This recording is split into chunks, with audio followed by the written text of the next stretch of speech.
Welcome to the Jewish faith. Let's talk some more about God.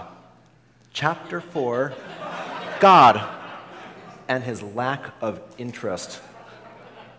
Now, overuse injuries were not my first hints as to God's existence. I was introduced to him in the 1960s at Sinai Temple Sunday School. It was a strange introduction. One of my teachers was a woman who had moles all over her face, and every single mole had hair growing out of it. Now, she, like many teachers and adults of any kind in that era, was prone to turning red and yelling at children. Modern technologies such as granola, meditation, and chakra contemplation were not available to her. This explains her propensity for yelling. Another one of my teachers was a heavy-set, hairy, middle-aged man who was the father of one of the kids in my class. He asked us, if God can do anything, can he make a rock so big he can't move it?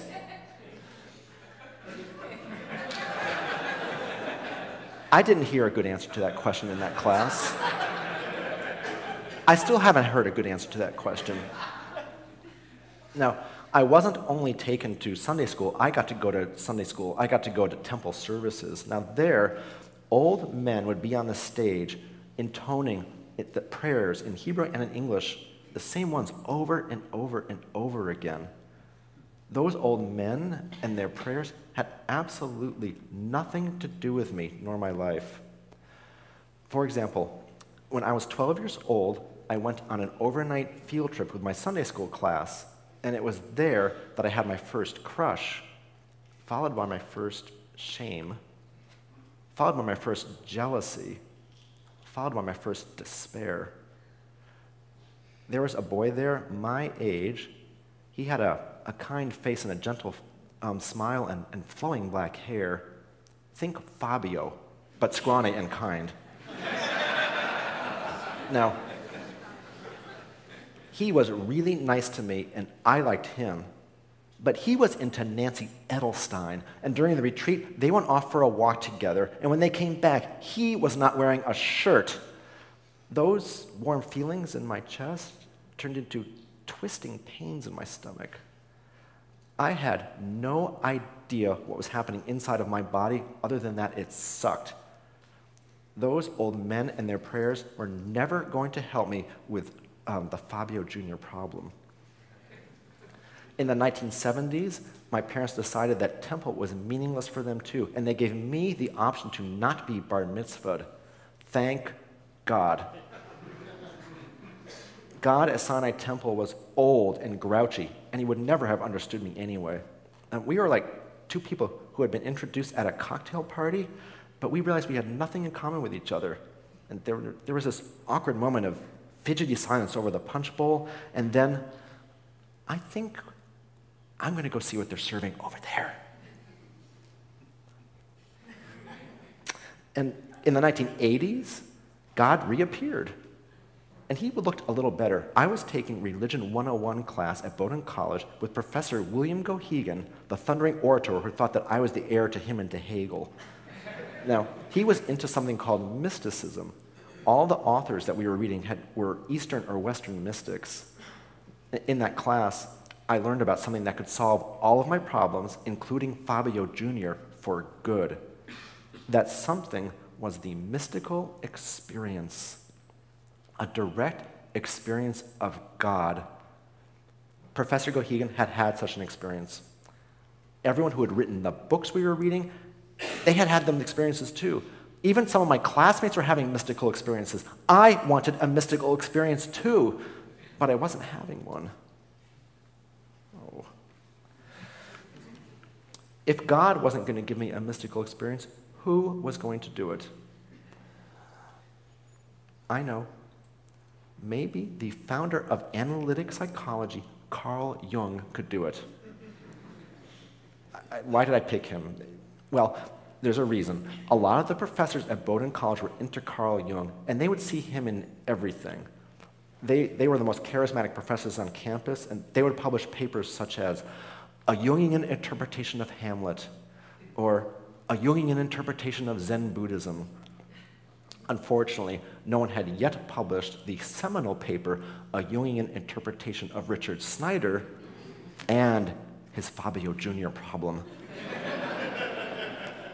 But I just knew, if I could see my life in Jungian archetypal terms and mandalas and the collective unconscious, I would feel better.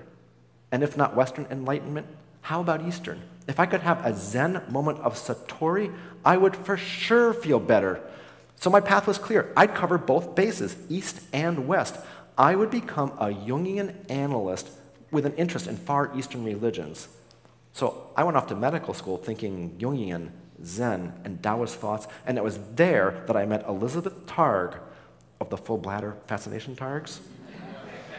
Now, Elizabeth was not only going to solve my Fabio Jr. problem by being my first lover, she was also going to give me that mystical experience that had eluded me in college.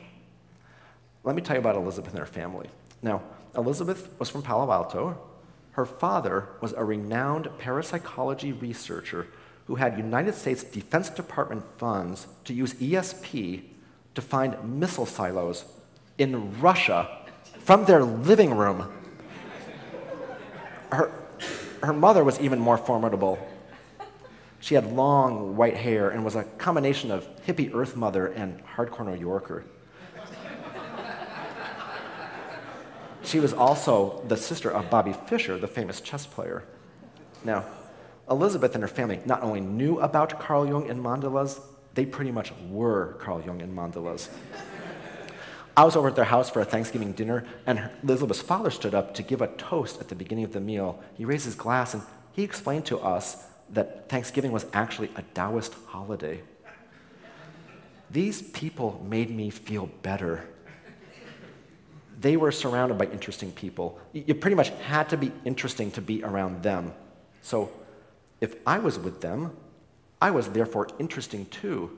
And if they could talk to dolphins and predict the future, and they could certainly help me with my problems. And they did help me a lot. It was Elizabeth who introduced me to Tina and to Rachel. These three women all knew each other, and in a way, they were like the three wise men to my baby Jesus.